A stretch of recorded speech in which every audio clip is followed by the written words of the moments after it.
అండి అందరికీ. టిఫిన్ చేసుకుందాము అనుకుంటే ఏం కనపడలేదండి. పోనీ బయట తెప్పించుకుందామంటే తినాలనిపించట్లేదు. ఏం చేయాలా అనుకుంటే గోధుమ పిండి ప్యాకెట్ ఉంది. అప్పటికప్పుడు చపాతీ చేయాలంటే కష్టం కదా. అందుకని త్వరగా అయిపోవాలంటే ఇదిగోండి గోధుమ పిండి అంత వేసుకొని మనకు ఉజ్జాయింపుగా వేసుకోవచ్చు. దాంట్లో మనకి దోశ పిండి ఎలా వేస్తామో కలుపుకుంటామో అలాగ మజ్జిగ పోసుకొని కలుపుకొని ఉల్లిపాయలు పచ్చిమిరపకాయలు వేసానండి. తరువాత ఇదిగోండి మునగాకేసాను. నేను చక్కగా వేసుకొని తినేసేయచ్చు. బయట ఫుడ్ ఎందుకులే, వద్దులే బయటకు వెళ్ళ మాకు అని చెప్పి ఎతికితే దొరికింది. చక్కగా కలిపేసానండి. చేసేస్తాను, చూద్దాం రండి. ఇదిగోండి చూడండి, మునగాకు కూడా వేసానండి. కాకపోతే పలసగా చేసుకోకండి, ఇలాగా ఊతప్పంలాగా మందంగా వేసుకోవాలి. ఓకేనా? కాస్త ఆయిల్ వేసుకోవాలి.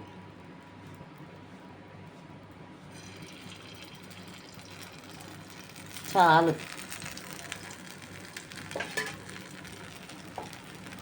మూత కూడా పెట్టుకోవచ్చండి.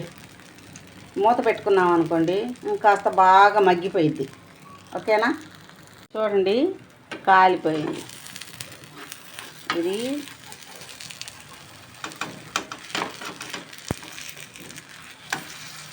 చూడండి నేను చక్కగా గాలిపోయిందో కదా. దీంట్లోకి కారప్పొడి ఉన్నా, ఉల్లిగడ్డ కారం ఉన్నా, పచ్చిమిరపకాయ టమాటా పచ్చడి, ఏ పచ్చడైనా నంచుకొని తినండి, అదిరిపోయిద్ది. అందుకే టిఫిన్ వద్దులే, ఇడ్లీలు దోశలు ఇలాంటి మన ఇంట్లో అంటే కొంచెం మినపప్పు ఎక్కువ వేసుకుంటాము, దోశలకి చేసుకొని తినవచ్చు. బయట అంటే కాస్త మినపప్పు తక్కువగా ఉంటుంది, బియ్యం పిండి రవ్వ ఏదో ఒకటి ఎక్కువగా ఉంటుంది. మళ్ళీనేమో మైదా పిండి కూడా కలుపుతుంటారు కదా, షుగర్లు పెరుగుతాయని డాక్టర్లు ఇడ్లీలు దోశలు అవి తినమాకండి షుగర్ ఉన్నోళ్ళు అని చెప్తూ ఉంటారు.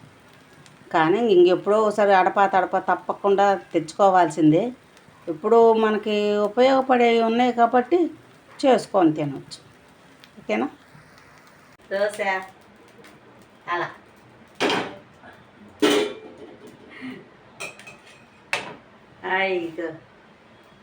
నేను చక్కగా వచ్చాయి చూడండి. దీంట్లోకి ఇంకే చట్నీ అయినా వేసుకొని తినచ్చు. ఓకేనా? బాయ్. నచ్చింది. ఇదిగోండి నేను చక్కగా నా దగ్గర పచ్చిమిరపకాయ టమాటా పచ్చడి ఉంది, అందుకే వేసుకొని తింటున్నా. మామిడికాయ చట్నీ,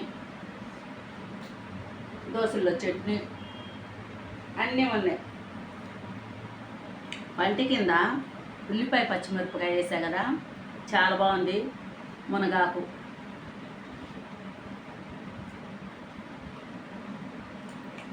ఇది గోధుమ పిండి మనము చేసుకోవచ్చు చపాతీలు రొట్టెలు, కానీ అది బాగా కలిపి మెత్తగా చేసి ఒక 5 నిమిషాలు 10 నిమిషాలు ఉంచుకొని మళ్ళీ రొట్టెలు కాల్చాలంటే కొంచెం లేట్ అయింది, మనకి కూడా కష్టంగా అనిపించింది. అప్పుడప్పుడు ఇలాగా రీసెంట్గా చక్కగా చేసుకొని తినవచ్చు. బాగుంది.